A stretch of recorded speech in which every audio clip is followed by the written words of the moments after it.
Hey guys, welcome back to another review, and today we're going back to the first movie and taking a look at the 2007 Voyager class STARSCREAM. I don't have a box to show off because I didn't get a box with him, so yeah. But here's STARSCREAM in his jet mode, and I think it looks really nice.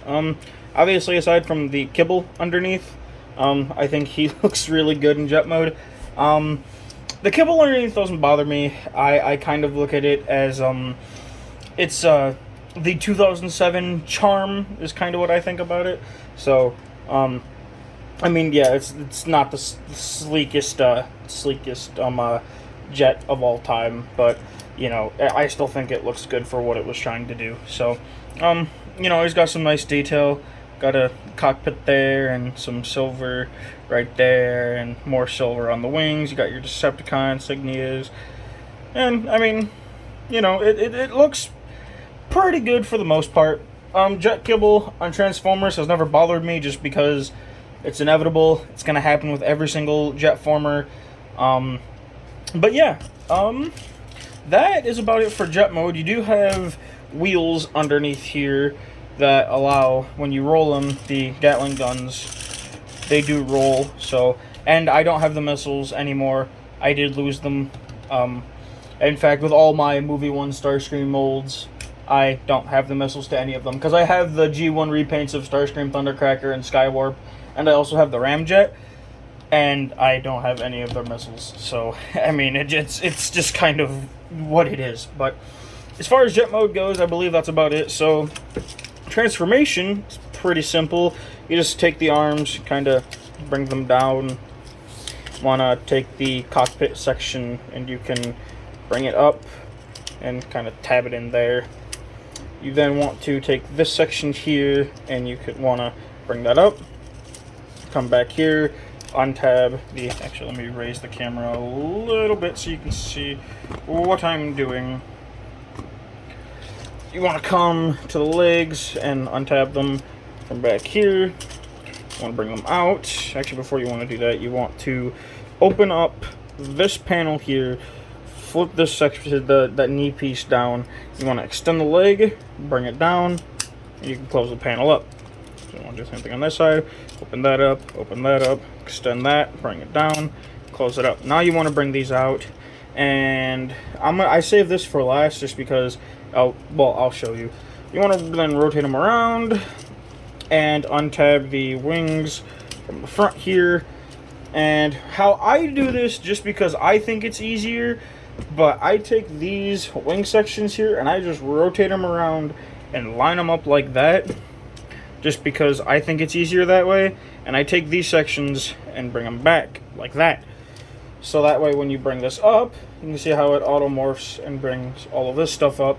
But when you angle these sections back, it's a lot easier to take these panels and fold them back like so, and they'll tab in on the back. And then you can rotate this panel down and around. That way these panels don't come flying off, because they will pop off. I want to do the same thing on this side. You can just see how that kind of runs into that. So it's kind of... See, this one's probably going to pop off on me. But, yep, see, it just pops off. But, I mean, it's just on a ball joint, so it's easy to put back on. If I can grab it. Maybe. Come on. But you just pop it back on, and you can bring it like so. So you have something that looks like that. And now you can come back here and take this piece and bring it up. So now you want to come to the legs.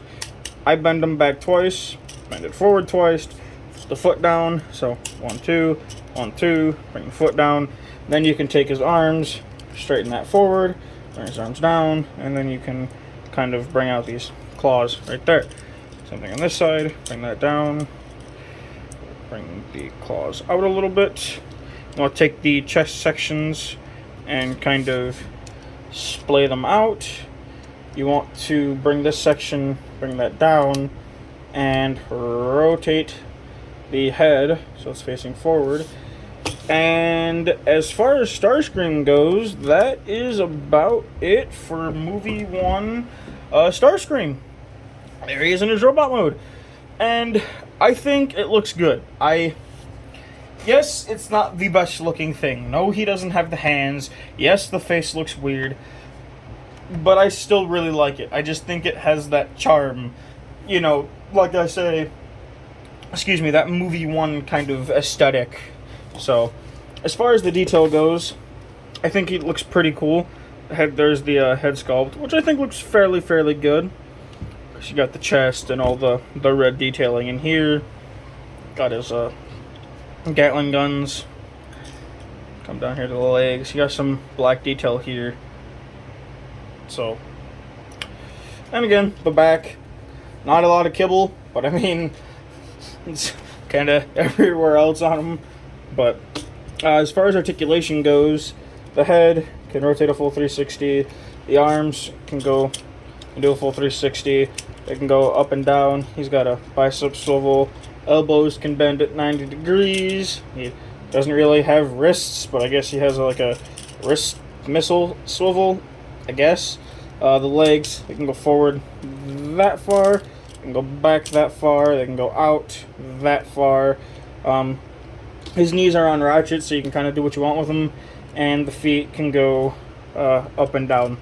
So he's not the most posable thing, but I mean, it's a movie one figure. Not really any of them are the most posable things in the world, but you know, I still think he's pretty cool.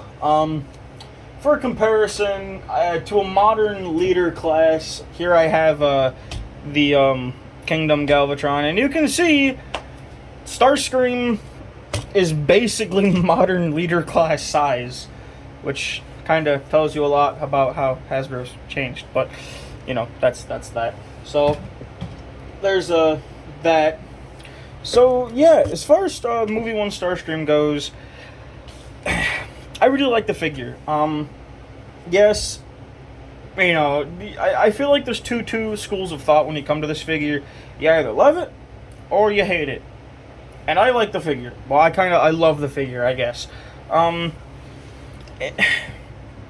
It's not for everybody. It's really only for those kind of movie one collectors, or if you just like prefer this mold. But I really do like the mold. I think it like I've been talking about. I think it has that movie one charm that I think all the movie one figures have, where just like you can tell it's from the first movie. And personally, I really love the design. But also that's a little bit of nostalgia speaking, I'll admit. But I still think as a figure, it's a great figure. It's solid. It looks good on the shelf. So if you like movie one figures, you want a movie one STARSCREAM, I'd say pick them up. I got mine off eBay, so it's about really where you can find them is eBay and your aftermarket places. So that's about it for the 2007 Voyager class STARSCREAM. Thank you guys for watching, and have a good one.